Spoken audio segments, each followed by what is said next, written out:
Hey everyone, it's your friend and colleague Jesse Green, and you're listening to another episode of the Savvy Dentist podcast. And as always, it's wonderful to have your company. Now, this month, we're going to be pulling back the curtain on how patients move through your practice.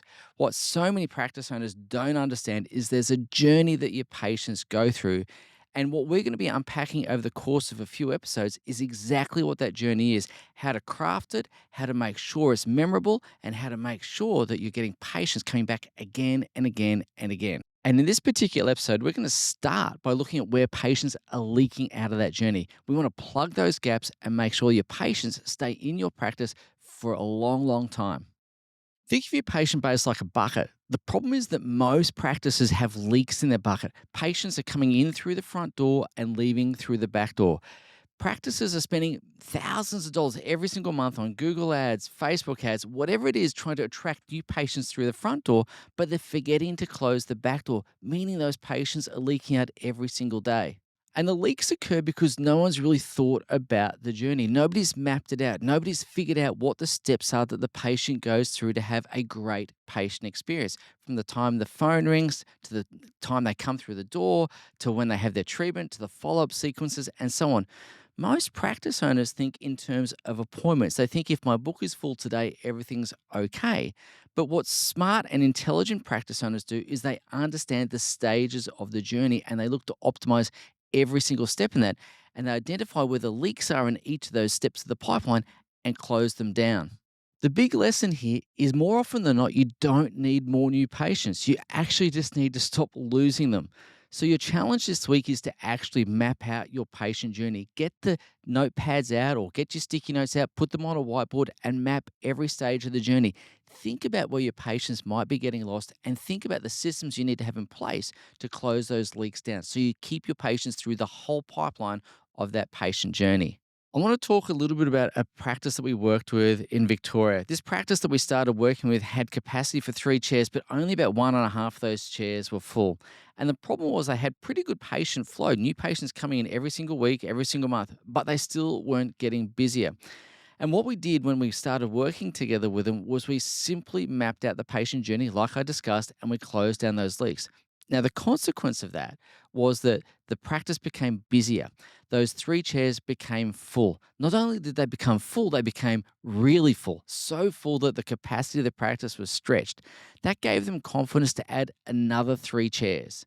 And once those 3 chairs were full, they added another couple of chairs on top of that as well, all because they took the time to plug the leaks in their patient journey.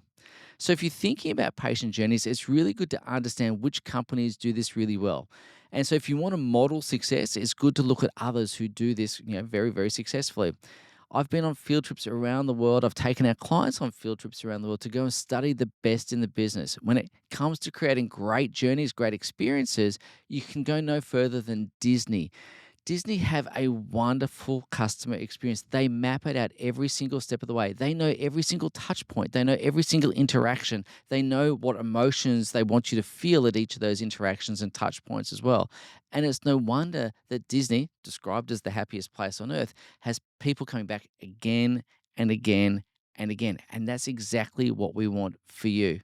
It's also no surprise then that Disney makes more money per person per square meter than somewhere like Las Vegas, which has all the gambling and all the yucky stuff going on there. Disney does it better than they do. So think about your own customer journey. Think about mapping it out. Look at the emotions you want your patients to feel. Look at how you can systemize that journey and make it memorable and remarkable and commentable. In other words, people want to share it. So they refer their family, they refer your friends back to your practice because their journey has been exceptional. So we've spoken a bit about leaks in the patient journey and leaks in the pipeline, and there's a couple of common leaks that occur in a dental practice. So when you're looking to retain your patients proactively, have a look at these 3 places. Now, the first place you want to look at is cancellations and no-shows. When people cancel their appointments and are not rebooked, or people don't turn up to their appointments and are not rebooked, then those patients are drifting, and they're drifting before they're exiting. So we want to get onto that early and find out why they cancelled, why they didn't show up, and get them back into the book. So when it comes to cancellations, you need a cancellation prevention system and a cancellation management system. The cancellation prevention system starts in the surgery, and the cancellation management process occurs at the front desk. The second leak you want to take care of is incomplete treatment. Now, incomplete treatment is something where a patient has had their treatment diagnosed, but for one reason or another, it's not been booked in. And it's really important to make a list of those cases or those patients that have not yet been accepted and invite patients back in. And when you go through this, the key thing to understand is when you reach out to them, it's not about trying to sell them on the treatment. It's just about trying to get them back into the practice so you have another opportunity to talk to them about the treatment that you know that they need. And the third leak, which is a major one, is the recall system. We know that the recall system is perhaps the most important patient retention system in the whole practice. And yet it is often very poorly managed. Rebooking rates can be poor. People might rebook and not show up. And the database you've paid so much money to either buy or to create is suddenly mismanaged. And so remember, these leaks are like silent reflux. You don't always know that they're occurring. And so that means you've got to be really proactive in managing that database to check for the leaks and to close them down.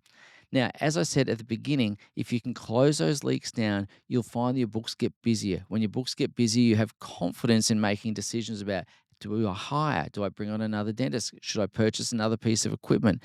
And having that stability in your appointment book and your database allows you to be profitable, predictable, and sustainable. So just remember, you don't need more new patients. You just need to hang on to the ones you've already got. The best patient you have is the one you've already got. So we had a question around this topic come in from one of our listeners, and the question was around having white space in the appointment books and how he should try to fix that. And this call came from a guy called Lyndon. Now, Lyndon, I'm going to share with you that yes, external marketing is an important part of the puzzle, but there is no point spending money on advertising if you haven't yet fixed the leaks. So my suggestion is before you dial in your external marketing, before you pay agencies to run ads for you or to have SEO really ramped up, I'd encourage you to go back through the leaks that I've just shared, plug those first so you're confident that your bucket is solid. Then you can pour water in the top through your advertising and your SEO. So remember, get the retention piece dialed in first, then do the advertising.